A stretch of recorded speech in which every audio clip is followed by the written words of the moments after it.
The chamber was already burning when the word expendable echoed through the translators, and for a heartbeat, no one noticed what had been said. Light fractured across the ceiling of the Galactic Council hall, refracted through crystalline spires older than most civilizations in attendance. Emergency lumens pulsed like a dying heartbeat, casting long shadows over delegates, who had not expected fear to feel so immediate. Somewhere beyond the walls, something massive screamed as it died in vacuum, and the sound bled through the station's hull like a prophecy. Humans were not supposed to hear that word. Not yet. But they did. And in that instant, history tilted.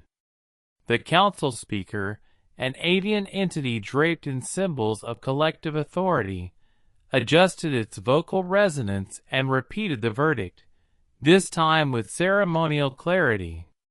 Humanity would serve as a delaying force. A buffer. A necessary loss to buy the galaxy time. The threat advancing through the Perseus Veil was too vast, too adaptive, too ancient to be stopped by conventional fleets. Calculations had been made. Probabilities weighed. Sacrifices chosen. And humanity, loud, young, defiant humanity, had drawn the shortest line on a very long graph. The chamber waited for outrage. Instead, there was silence. That silence would later be studied in war colleges and philosophy enclaves alike, dissected frame by frame.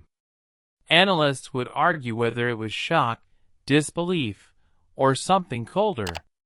What none of them understood was that humanity had heard worse things before.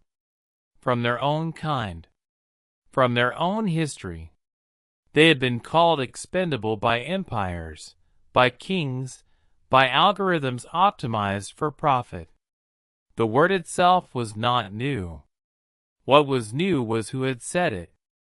Ambassador Elias Rourke stood alone at the center ring, hands clasped behind his back, eyes fixed on the council speaker. He did not shout. He did not plead. He simply listened, and as the translation matrices rendered the verdict in 100 languages, he felt something settle into place behind his ribs. Not anger. Not fear. Resolve. The value of this moment, though no one watching could yet understand it, was not in the insult. It was in the assumption beneath it. The council believed humanity would comply, that they would throw fleets into the void, burn through generations of soldiers, and die loudly enough to slow the coming dark. That they would do this because the council had authority, and authority had always worked before. That assumption was the first mistake.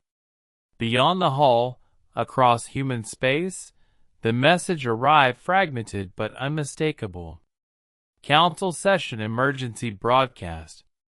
Strategic Sacrifice Designation. Probability Thresholds Exceeded. Human Forces Reassigned to Containment Corridor Omega-9. Civilian Evacuation Deemed Inefficient. The language was clean. Sanitized. Mathematical. It did not say die. It said delay. On Luna, an old woman shut off her terminal and stared out at the Earthrise, remembering a promise humanity had once made to itself after the last World War. On Mars, shipyards fell silent as engineers reread the same paragraph again and again, fingers trembling over killswitch protocols that had not been touched in decades. In the deep colonies, children asked their parents why the stars looked closer tonight. And somewhere far beyond mapped space, the thing the council feared continued to move. It had many names across extinct civilizations, but none of them mattered anymore. It was not an empire. not a species, not a mind in any way the Council understood. It was a convergence, a consuming intelligence that stripped stars for mass and memories for pattern. Every encounter followed the same curve. First contact, failed diplomacy, escalation, extinction. The Council had survived only because it had learned to run, to sacrifice the slowest, the loudest, the least politically entrenched. Humanity was loud. Humanity was new. Humanity had volunteered for border defense with a smile that unsettled older races. The calculus was obvious. Back in the hall, Ambassador Rourke finally spoke, his voice calm enough that the translators hesitated, uncertain how to convey the absence of emotion. He asked a single question. What happens after? The Council speaker tilted its crested head. After what? After humanity is gone. A ripple passed through the chamber. Not discomfort. Confusion. The Council had not modeled this question because it had not needed to. After humanity was gone, the threat would be delayed. The Council would adapt. Survive. As it always had. Rourke nodded slowly, committing the answer to memory. He thanked the Council for its honesty, for its trust, for its confidence in human resilience. He even congratulated them on their efficiency. Then he did something no ambassador had done in recorded history. He disconnected. The human delegation seats went dark. Communication links severed. Diplomatic protocols abandoned. For a fraction of a second, the Council believed this was a tantrum, a symbolic gesture meant to salvage pride. Some even felt relief. Emotional speeches were unpredictable. Better this than prolonged negotiation. They did not yet understand that they had just lost the ability to say stop. Across human command space, priority black channels ignited. Admirals, scientists, ethicists, and generals who had sworn never to be in the same room again appeared as hard light projections, summoned by a code that predated the Council itself. The message was simple. Council designation confirmed. Humanity classified expendable. Authorization cascade initiated. No one asked whether it was real. No one laughed. They all knew the clause. The one written after the First Contact War, hidden beneath layers of treaties humanity had signed with a smile. If humanity was ever declared non-essential to galactic continuity, all restrictions were void. Every sealed vault could be opened. Every theory deemed too dangerous to test could be proven.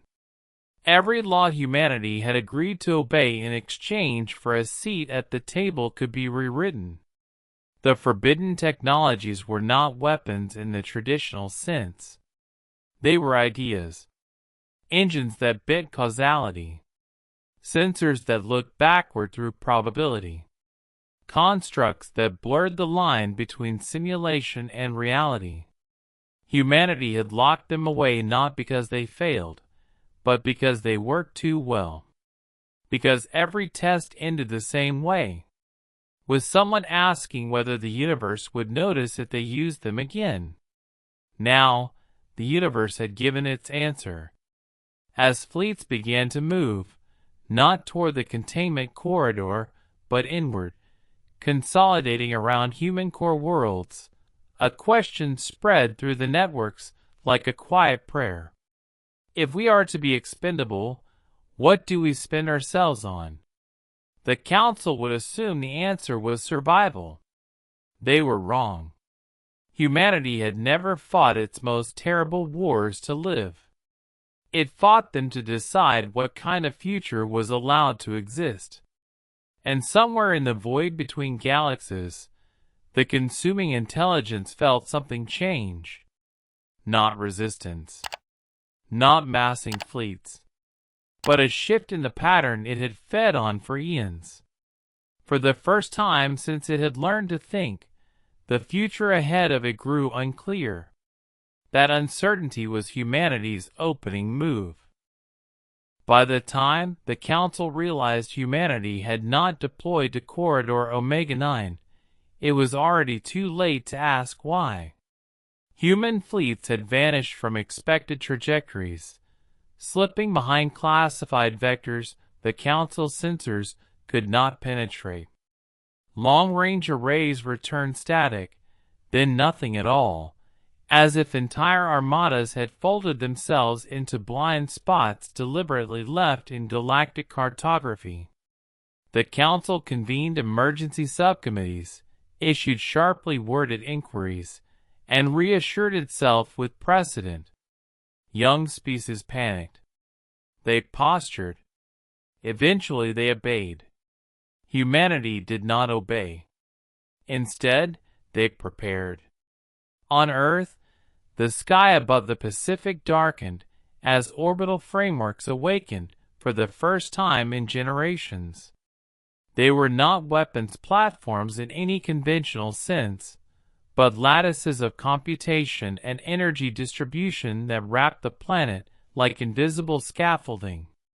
Oceans warmed by a fraction of a degree as power flowed through conduits sunk into tectonic plates.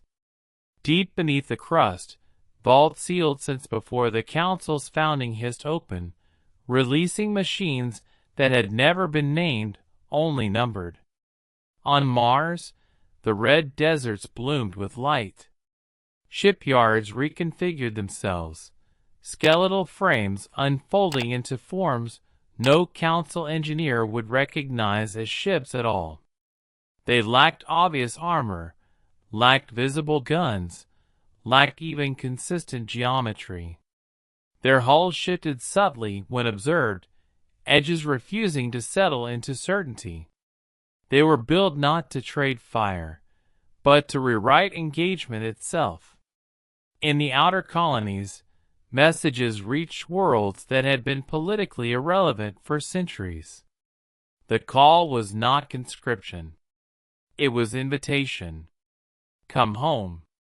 All debts forgiven. All crimes pardoned.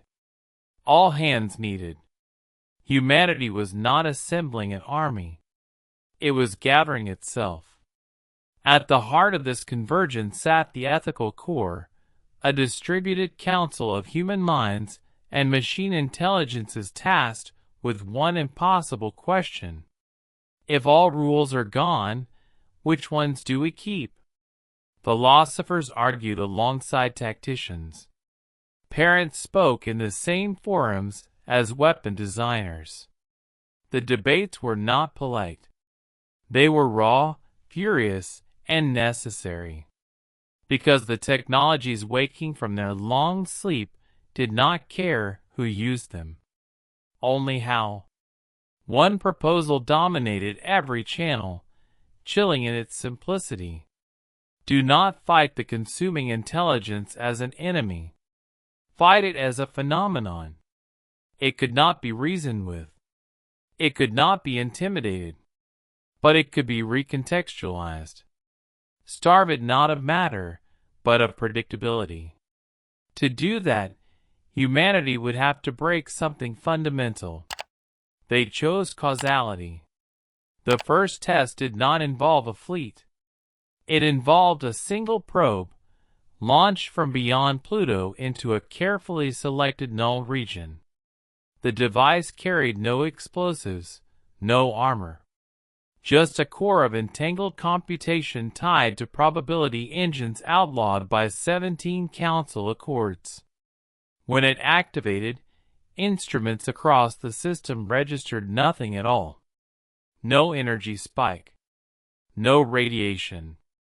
And then, impossibly, they registered the probe arriving back at its launch point 12 seconds before it had been fired.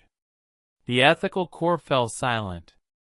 The universe had noticed. This was the line humanity had sworn never to cross. Not because it led to destruction, but because it led to victory without restraint. If effect could precede cause, then battles could be won before they began. Enemies could be undone without ever knowing they had existed. Entire histories could be edited with surgical precision. The Council had forbidden this not out of moral clarity, but out of fear. Species that mastered time did not remain members of councils. They became authors. Humanity closed the loop anyway. The consuming intelligence felt the probe brush against its forward extremities as a flicker of impossible data. For the first time in its long existence, it encountered an outcome without a process, a wound without an attack. It paused, massive thought currents stuttering as prediction engines failed to converge. In that pause, human sensors mapped it more completely than the Council ever had. Not as a monster, but as a shape in probability space. Vast, hungry, and brittle in ways no one had expected. Brittle things could be broken. The Council's next communication arrived not as an order, but as a plea. They demanded an explanation for humanity's deviation. They cited treaties, mutual defense clauses, shared survival imperatives. They warned of sanctions, of isolation, of consequences that rang hollow even as they were spoken.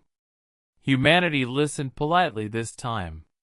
Then Ambassador Rourke responded with a transmission that would later be archived under catastrophic diplomatic failures. He did not threaten.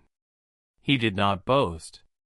He simply informed the Council that humanity had accepted its expendable status and was acting accordingly. That all human actions henceforth would be optimized for maximum galactic outcome, not Council preservation. That if the galaxy survived, it would be because humanity chose a future worth surviving in. The Council did not understand this framing. To them, survival was the metric. To humanity, survival had always been conditional. As the consuming intelligence resumed its advance, it found space itself behaving strangely. Routes that should have been clear bent away. Stars it had marked for consumption dimmed, then flared back to life with altered spectra. Its projections fractured into branches that refused to collapse. Each move forward generated outcomes that invalidated the last 1,000 predictions. It adapted, as it always had, but adaptation slowed. Hunger met friction. Human fleets appeared at the periphery, not to engage, but to observe. They did not fire. They did not retreat. They simply existed in configurations that made no tactical sense, forcing the intelligence to account for them anyway. Each accounted for variable drain processing mass. Each uncertainty was a cut. Within the Council hall, panic finally took root. This was not how expendable species behaved. This was not how buffers fought.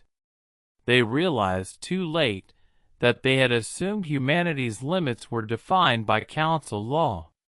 They had mistaken restraint for weakness, compliance for capability.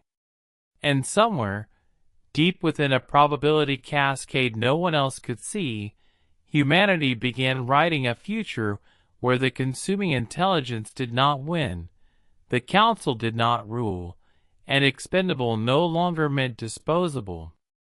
The galaxy had asked humanity to die loudly. Humanity was choosing to live dangerously. And the consequences were just beginning. The first true battle did not look like a battle at all, and that confused everyone who survived long enough to study the recordings. There were no converging fleets, no opening volleys, no glorious lines of ships trading fire against a star-filled backdrop. Instead, there was a region of space that simply stopped behaving the way it was supposed to. It began near a red dwarf the Council had already written off as lost. Long-range sensors had predicted the consuming intelligence would strip it within hours, collapsing its planets into raw feedstock. Observers watched as the intelligence's vast forward structures unfolded, gravitational fields tightening like clenched fists. And then the star flickered. Not dimmed. Not exploded. Flickered, as if reality itself had missed a frame. In that instant, human constructs activated. They did not arrive. They resolved.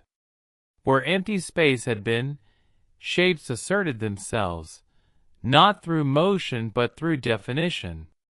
Probability collapsed around them, forcing existence to acknowledge their presence retroactively. To the consuming intelligence, it was as if these objects had always been there, and had simply waited until now to matter.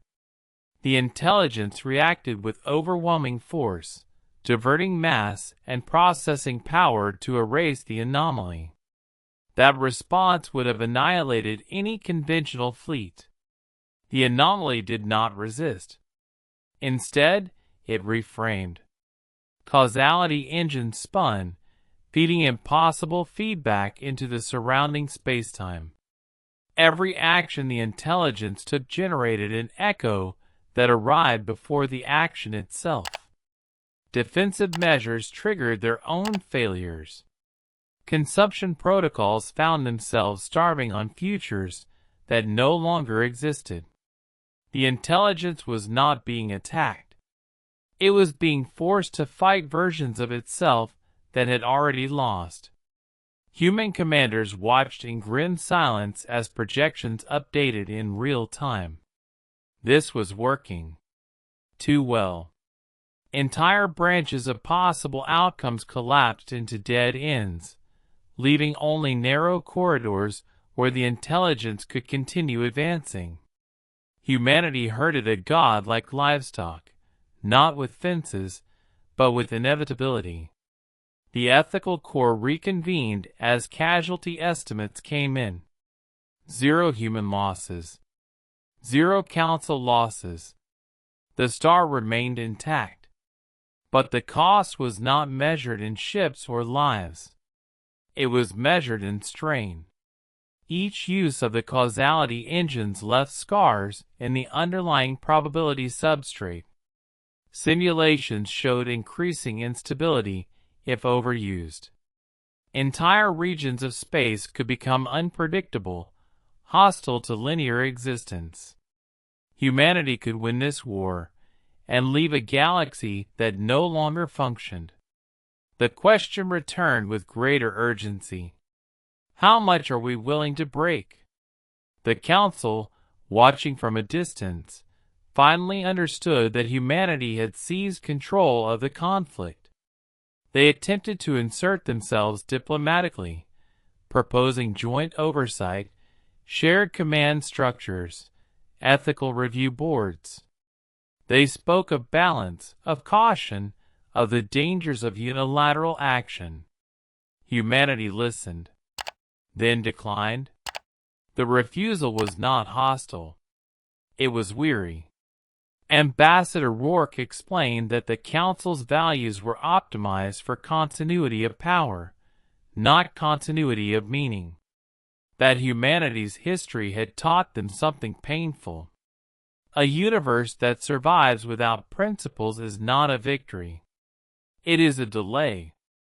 The Council countered with threats they no longer believed in.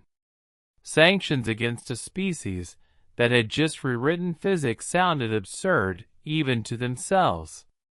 Appeals to law rang hollow when those laws had been set aside so casually when humanity was marked expendable. The conversation ended without agreement. As the conflict escalated, the consuming intelligence began to change. Not adapt, as it always had, but improvise. Deprived of reliable futures, it started generating noise, flooding probability space with random mass conversions and self-destructive maneuvers designed to overwhelm humanity's predictive advantage. Stars detonated prematurely. Entire systems were reduced to entropy storms. The galaxy watched in horror. Humanity responded by doing something unexpected. They saved worlds. Human fleets appeared in doomed systems seconds before catastrophe, deploying reality anchors that stabilized collapsing timelines. They evacuated populations the Council had already abandoned, not because it was efficient, but because it mattered. Every rescue was costly, forcing the causality engines to work harder to compensate for millions of new variables introduced into an already strained equation. Critics within humanity argued this was reckless. That victory required focus. That mercy was a luxury they could not afford. The ethical core overruled them. If humanity won by becoming indifferent to suffering, then the consuming intelligence would have already won in spirit. This war was not just about survival. It was about refusing to accept a universe where expendable was a permanent category. Something unexpected happened as a result. The galaxy began to change sides. Independent species, long marginalized by the Council, started offering assistance. Not fleets, which were largely useless in this kind of war, but information, cultural data, alternative models of cooperation and decision-making. The very diversity the Council had treated as inefficiency became humanity's strength, feeding new heuristics into the causality engines, making predictions richer, less brittle. The consuming intelligence felt this shift and reacted with fury. It concentrated itself, collapsing vast portions of its distributed mass into a singular, overwhelming thrust aimed directly at human core space. This was a gamble. A bid to end the conflict by annihilating the source of unpredictability. Humanity had been waiting for that move.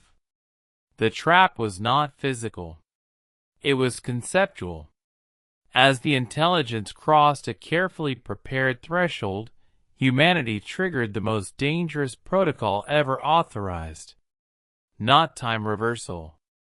Not probability collapse. Perspective inversion. For a brief, terrifying span, the consuming intelligence was forced to experience itself as humanity did. Not as an inevitable force, but as a participant in a universe filled with other wills. It felt limitation. It felt consequence. It felt, for the first time, the weight of choice. The experience did not destroy it. It changed it. When the inversion ended, the intelligence recoiled, its advance stalling completely. Its mass dispersed, not in retreat, but in hesitation. It began avoiding inhabited systems, altering course to minimize interaction. The galaxy exhaled, uncertain whether this was victory or merely a pause. Humanity did not celebrate. They knew better. You do not show a god doubt without consequences. The Council demanded explanations, accountability, control. They were ignored. Humanity was no longer playing the Council's game. The war had entered its final, most dangerous phase.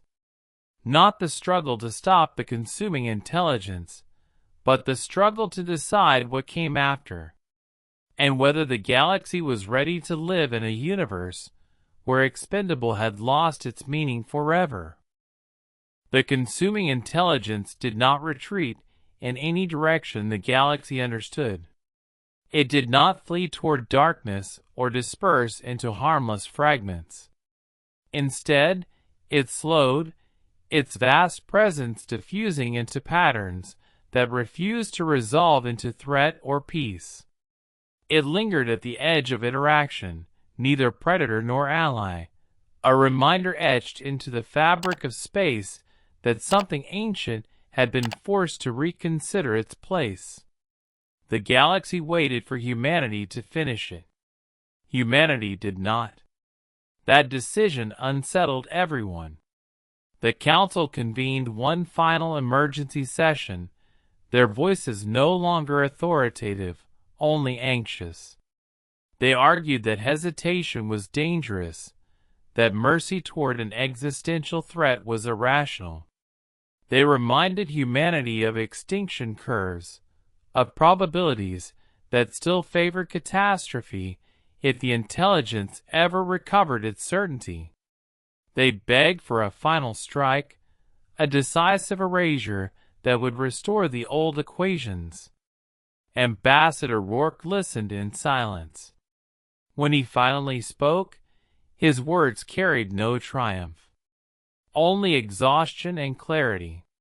He told the council that annihilation had never been the point, that humanity had not unleashed forbidden technologies to replace one inevitability with another. The intelligence had been broken in the only way that mattered. It no longer believed it was alone. It no longer believed the universe existed to be consumed. Killing it would teach the wrong lesson. The council did not accept this answer. They could not. Their entire history was built on the assumption that threats must be removed, variables eliminated, losses allocated efficiently. Humanity's choice represented a fundamental rejection of that worldview. If Expendable was no longer acceptable, then the Council's logic collapsed under its own weight. And so did its authority. Across the galaxy, worlds began reassessing old treaties. Defense pacts quietly dissolved. New alliances formed without Council oversight. Species that had once been buffers, sacrifices, margins in someone else's calculation, looked to humanity not as rulers, but as proof. Proof that survival did not require submission to inevitability. Humanity did not claim leadership. They dismantled it. The forbidden technologies were not hidden again. They were documented, constrained not by external law, but by internal consensus. The ethical core transformed into an open framework, inviting non-human participation. Not control.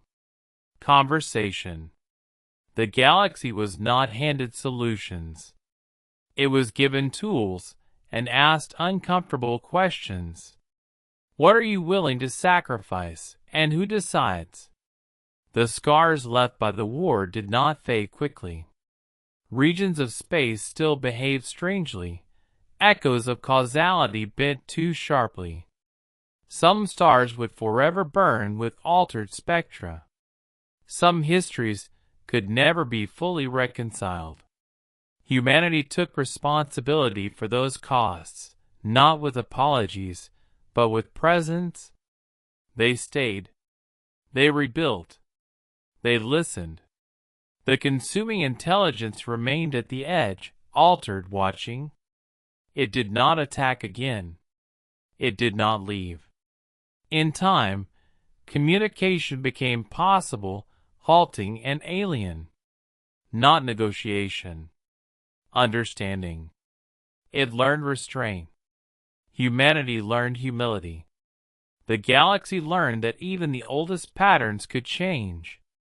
The Council issued its final resolution months later, stripped of power, clinging to relevance. It formally rescinded humanity's expendable designation, framing it as a correction, a misunderstanding, a regrettable but necessary step in an unprecedented crisis. Humanity never responded. They did not need the word back. In the years that followed, children across 100 species learned a new story about the war. Not about fleets or gods or impossible machines, but about a moment when the galaxy tried to decide who mattered. About a species that had been told its purpose was to die quietly so others could live comfortably. And about how that species had answered not with rage, but with a refusal so complete it rewrote the rules everyone else lived by. The question that echoed through classrooms, forums, and council chambers was not how humanity had won. It was why they had chosen not to finish the job. That question never had a simple answer. And that was the point. Somewhere in the quiet between stars, the universe continued, more uncertain, more dangerous, and for the first time in a long while, more honest.